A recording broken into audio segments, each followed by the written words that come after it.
credit for in regards to Iran? Well, there is no question that Donald Trump has been playing with fire in the way that he has been dealing with North Korea, but he does deserve a lot of credit in the way that this has come out.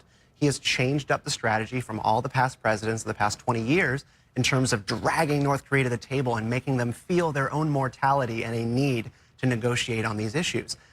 It was being reported that when Mike Pompeo sat down with Kim Jong-un, he was wary, he was shaking, he was very nervous.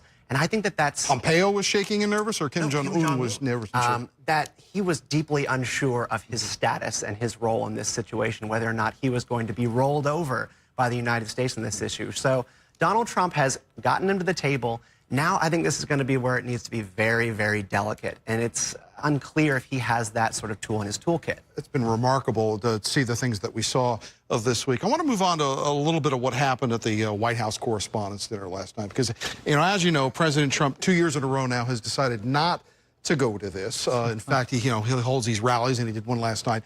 But the comedian at the event last night was a comedian by the name of Michelle Wolf, who's a correspondent on The Daily Show.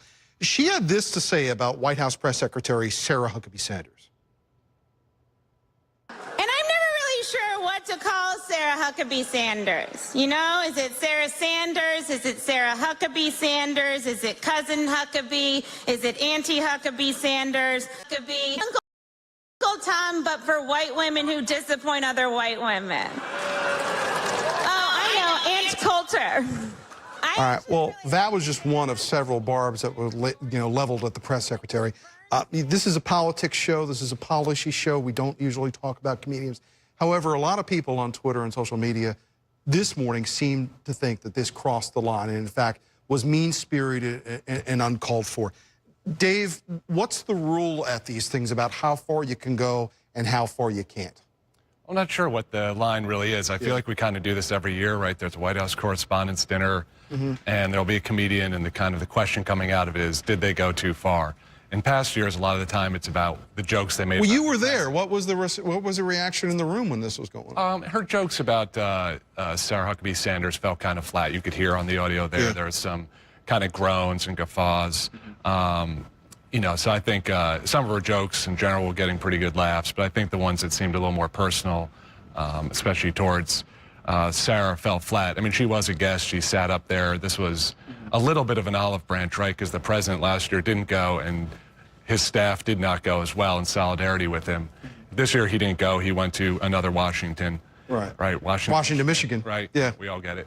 And but he did have his staff go, and Sarah said, I don't even hear much hype about this event anymore. It kind of reminds me of The Walking Dead. Like, there's no reason to watch the show if none of your friends online are talking about it, and there's nothing to engage in terms of celebrities, in terms of people actually covering the event. It's not what it used to be. And but let's talk about that. Why is the president not there? The president is sending a signal to his base by going to Washington, Michigan, and not going to the Washington Hilton. What is he saying to his followers that he will not go to this event 2 years in a row now? I'd be surprised if he ever steps foot in there while he's in his first term. Well, he's showing his power by not going to it, and the fact that it is not as interesting as it used to be. Without the president there, what is the event besides just sort of this very lowbrow comedy fest? Dave, the irony is Donald Trump, private citizen, businessman, celebrity, reality show host, used to be kind of